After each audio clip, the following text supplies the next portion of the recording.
चेतना के विकास के लिए, अध्यात्म की और भी ज्यादा सूक्ष्म गहराइयों में उतरने के लिए, शरीर के सिंपैथेटिक नर्वस सिस्टम में कुछ खास तरह के बदलाव करने के लिए प्राचीन भारत के ऋषियों ने एक खास समय का चुनाव किया, ब्रह्म मुहूर्त। ऐसी क्या खास बात है इस समय के अंदर? इस सिद्धांत के पीछे भारत के ऋषियों की कितनी गहरी समझ थी, आज तुम्हारे सामने फिर से एक बार रखने लगा हूं। शायद इस बार भी जल्दबाजी में तुम गलती कर बैठो और संकल्प ले लो सुबह जल्दी उठने का, बिना गहराई को समझे, और उसके दुष्परिणाम स्वरूप तुम एक बड़े कार्य को अंजाम देने से चूक जाओगे और वही पुरानी आदतों में लौट जाओगे। तो आज हम बात करेंगे ब्रह्म मुहूर्त के पीछे के विज्ञान के ऊपर और इसका ब्रह्मचर्या से, ध्यान से क्या संबंध है, और किस व्यक्ति को ब्रह्म मुहूर्त में उठना चाहिए, किस व्यक्ति को नहीं उठना चाहिए। तो आज के ये महत्वपूर्ण विषय होंगे, ब्रह्म मुहूर्त के पीछे का क्या विज्ञान था, और अंत में एक बहुत ही अचूक तरीका ब्रह्म मुहूर्त में उठने का बताऊंगा। क्योंकि ऋषियों के समय जो लोग हुआ करते थे, उन लोगों को किसी भी तरह की लत नहीं थी, तो आज के समय को ध्यान में रखते हुए ही मार्गदर्शन करना पड़ेगा। तो ब्रह्म मुहूर्त में उठने का हम एक नया तरीका अपनाएंगे जो आज के व्यक्ति के स्वभाव के अनुकूल होगा। एक बात तो हम सभी को माननी पड़ेगी, हमारे ऋषियों के पास जैसा ज्ञान हुआ करता था, इतनी शार्प इंटेलेक्ट उनकी हुआ करती थी, ऐसा आज के लोगों में नहीं पाई जाती। और इस हद तक की गहराई कि एक धरती पे बैठा ऋषि ये जान लेता था कि सूर्य स्थिर नहीं है, और उस समय आधुनिक विज्ञान की तरह बड़ी मशीनें उपलब्ध नहीं थी। जब ऋषि ये ज्ञान रखते थे कि दूर आकाश में एक तारा धरती के ऊपर एक व्यक्ति के स्वभाव में बदलाव कर सकता है, जिसका सीधा सा हिसाब ये है, धरती से कोसों दूर एक तारा यानी सूर्य धरती को प्रभावित करता है, धरती से वनस्पति प्रभावित होती है, फिर व्यक्ति माँ प्रकृति से भोजन ग्रहण कर लेता है, उसी भोजन से एक व्यक्ति के अंदर काम शक्ति पैदा होती है और वही शक्ति ब्रह्मचर्या में बदल जाती है। अब इतने बड़े कार्य के लिए एक खास समय भी तो होना चाहिए। अब ज्यादातर लोग ब्रह्म मुहूर्त का मतलब यही समझते हैं कि सुबह 4 बजे उठकर ध्यान करना, योग साधनाएं करना। देखिए, व्यक्ति के मन को समझे, ये कुछ खास बड़े कारण नहीं है सुबह उठने के लिए। पहली बात तो अपनी नींद खराब करना, सुबह उठना, ये एक बड़ा कष्ट है, और फिर उठकर ध्यान योगा करना, ये उससे भी बड़ा कष्ट है। तो अपने मन को कितनी दिन तक मना लोगे, छोड़ दोगे एक दिन। लेकिन जिस उद्देश्य के साथ मैं बता रहा हूं उसे समझ लेने के बाद तुम्हारे लिए सुबह जल्दी उठना बहुत सरल हो जाएगा।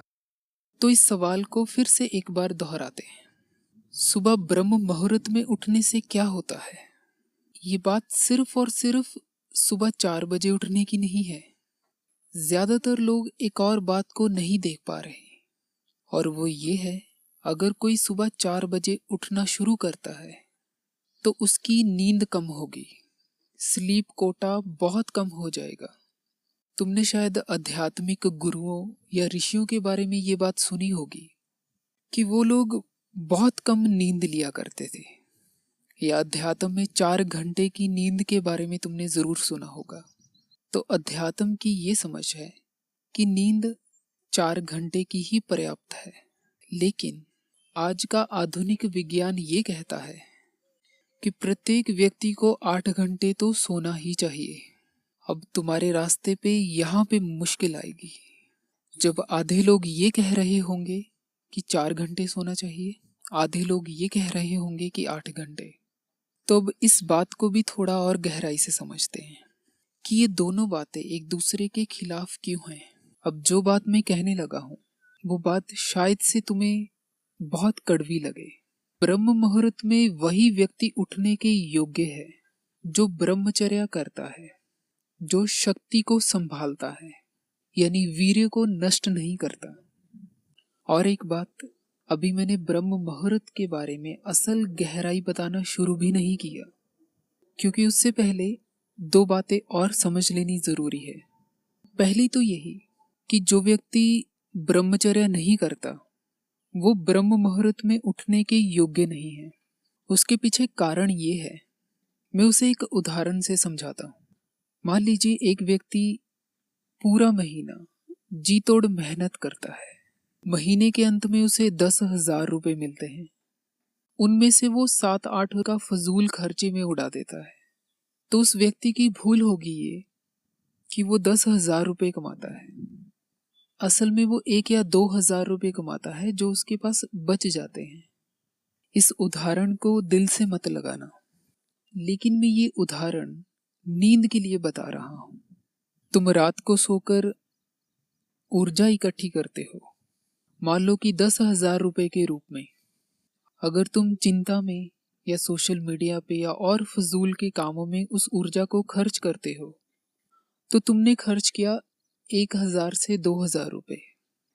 और अगर तुम अपने शरीर को निचोड़कर मास्टरबेशन में या सेक्स में उस ऊर्जा को खत्म करते हो तो तुमने सीधा 7-8 हजार रुपए का नुकसान किया।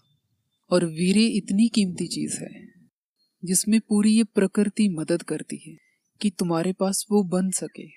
उसकी कीमत नहीं पता, लेकिन एक दिन पता चल जाएगी। तो अगर आज का आधुनिक विज्ञान ये कहता है कि 8 घंटे की नींद जरूरी है तो वो बात सत्य है। और मैं तो ये कहता हूं, अगर व्यक्ति अपनी ऊर्जा को इतना ज्यादा व्यर्थ गवाता है तो 8 घंटे तो क्या, उससे ज्यादा की नींद व्यक्ति को चाहिए। लेकिन अध्यात्म ऊर्जा को बचाने की बात करता है, ब्रह्मचर्या की बात करता है। इसलिए ये दोनों बातें एक दूसरे के खिलाफ है।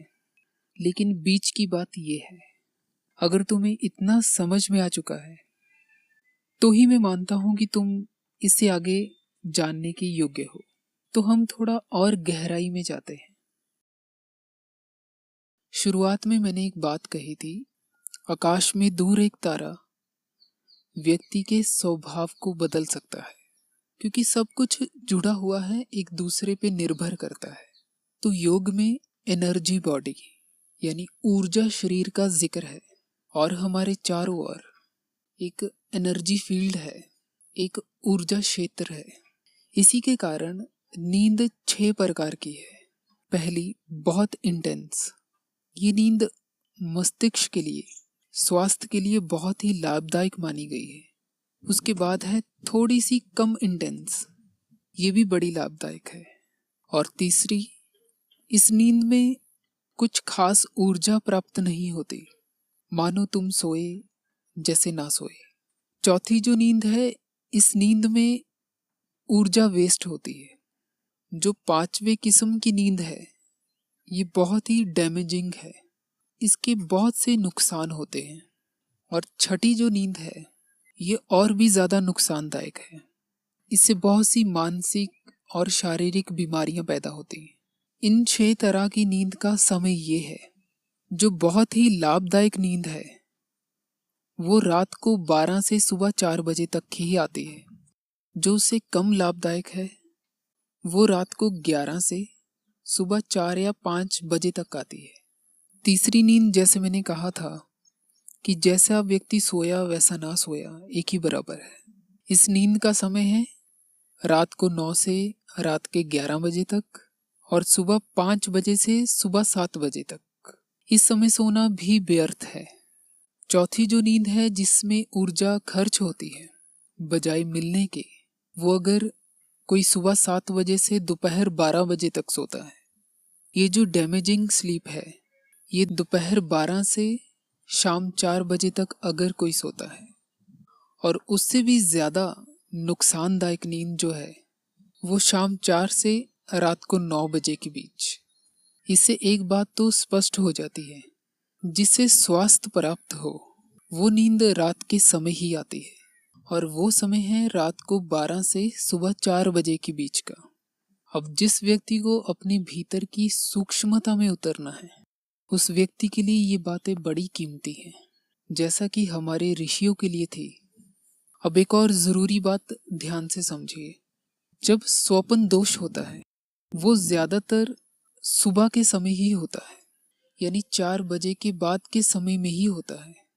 अब इसके लिए ज्यादा वैज्ञानिक तथ्यों की भी जरूरत नहीं है। अगर सुबह उठकर तुम्हारे कपड़े गीले हैं तो स्वप्न दोष सुबह के समय ही हुआ है।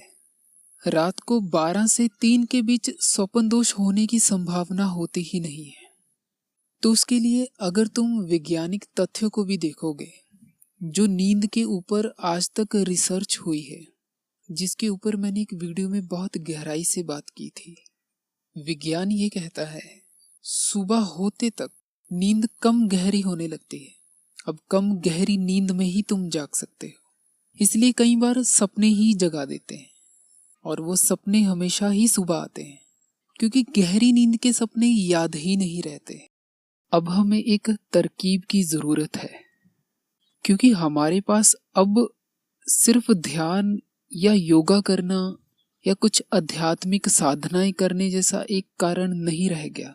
अब बात स्वास्थ्य की भी है, और अगर और भी ज्यादा लाभ चाहिए तो वो समय 12 से 4 यानी 4 घंटे की नींद का है, और सभी का स्वास्थ्य अच्छा ही होना चाहिए। मैं तो ये भी मानता हूं कि ध्यान से पहले निरोगी होना ज्यादा जरूरी है। अब ऐसा तो हो नहीं सकता कि तुम ध्यान करने बैठो और पेट में गैस बनने लगे, ऐसा तो संबंध बन ही नहीं पाएगा। तो एक बात मैं पहले क्लियर कर देता हूं, ये प्रयोग बच्चों के लिए नहीं है। बच्चों के लिए इसलिए नहीं है क्योंकि शारीरिक और मानसिक विकास होते होते कुछ समय लगता है। अगर थोड़ा सा वैज्ञानिक दृष्टि से देखा जाए तो 20-22 उम्र होने तक विकास हो जाता है। तो हम जल्दबाजी में सुबह जल्दी उठने का फैसला नहीं करेंगे। हमें प्रतीक्षा करनी पड़ेगी 4 घंटे की नींद तक पहुंचने के लिए 1 वर्ष तक, और वो हम ऐसे करेंगे। तो पहली बात, तुम्हें हर 15 दिनों के बाद अपनी नींद में से 10 मिनट कम करने हैं, जब तक तुम 1 घंटा कम न कर दो।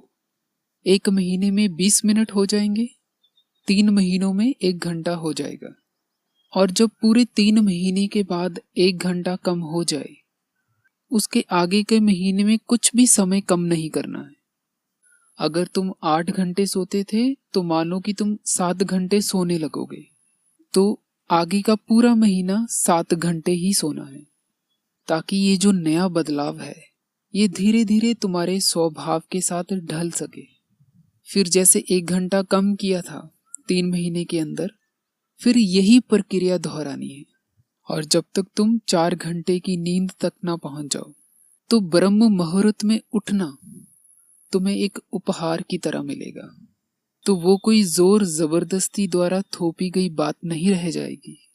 उससे एक और उपहार भी तुम्हें प्राप्त होगा, तुम्हारे अंदर सब्र आएगा, धैर्य पैदा होगा, जो कि ध्यान में और जीवन के बाकी कार्यों में भी बड़ा जरूरी है। और एक और बात, जो समय हमें कम करना है वो रात को 12 बजे से पहले वाला समय कम करना है, सुबह 4 बजे के बाद वाला समय को घटाना है, और 4 घंटे की नींद या ब्रह्म मुहूर्त में उठना वही व्यक्ति कर सकता है जो ये पूरी सृष्टि हमारी मदद करती है उस ऊर्जा को पैदा करने में, अगर वो व्यक्ति उस ऊर्जा को बचाना जानता है। और आज यही समाप्त करते हैं। कोई सवाल होगा तो जरूर पूछना।